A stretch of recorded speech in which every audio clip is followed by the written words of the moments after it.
Hi, this is the Pixel tab and I'll show you how to install a phone keyboard on this device.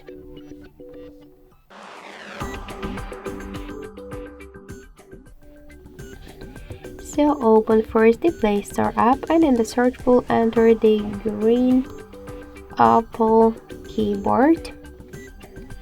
So now we should get this application. That's why tap the install button and wait a couple of seconds.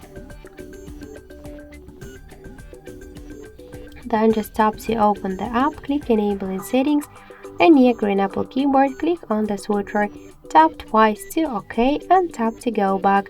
Click to switch input methods and switch your keyboard to the green Apple keyboard. So now the process is finished. Now let's check the look of our new keyboard, and we could see that this keyboard is so close to the iPhone 1 as all of the emojis. So thank you for watching, and if you like this video, leave thumbs up and subscribe.